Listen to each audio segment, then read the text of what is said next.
Kamanda mkuu wa Wahouthi wa Yemen afariki dunia.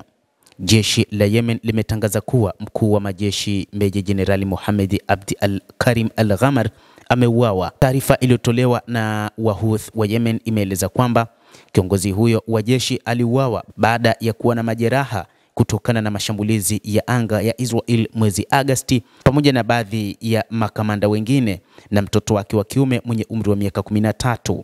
Katika taarifa kwa njia ya televisheni siku ya jana Alhamisi, jeshi la Wahouthi limesema Jenerali Al-Ghamar aliuawa alipokuwa akitekeleza majukumu ya kuunga mkono Palestina. Taarifa hiyo ilimtaja yeye na baadhi ya makamanda wengine walijitolea kwa ajili ya kazi yao kwa ujuzi na uzoefu wa kina.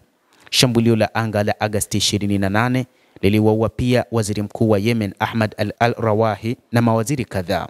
Serikali ya Sanaa ilikuwa ikifanya warsha ya kawaida kutathmini shughuli zake katika kipindi cha mwaka mmoja uliopita ilipolengwa na ndege za kivita za Israel.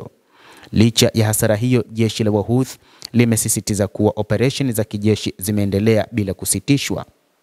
Msururu wa roketi na ndege zisizokuwa na rubani haujalegalega na vifaa vya kijeshi vinaendelea kufanya kazi kikamilifu, ilisema taarifa hiyo iliyotolewa na Wahouthi. Imeongeza kuwa mashambulizi dhidi ya adui yameongezeka na kuonya kuwa vita hivyo vinaendelea na kwamba Israel itakabiliwa na madhara kutokana na vitendo vyake.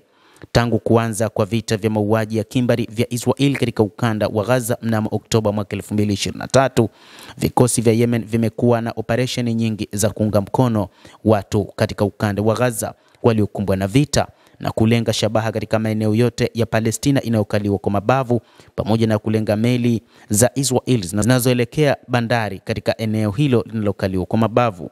Vikosi vya Wahouthi wa Yemen pia vilitekeleza mzingiro wa kimkakati wa baharini kwa lengo la kuzuia uwasilishaji wa rasilimali za kijeshi kwa Israel na kuvuruga kwa kiasi kikubwa njia za kibiashara za Israel na kuleta pigo kubwa kwa uchumi wa nchi hiyo.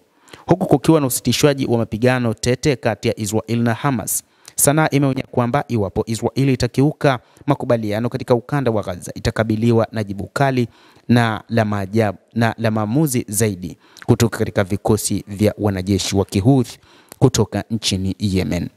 Mtazamaji wa The World News, endelea kutufuatilia,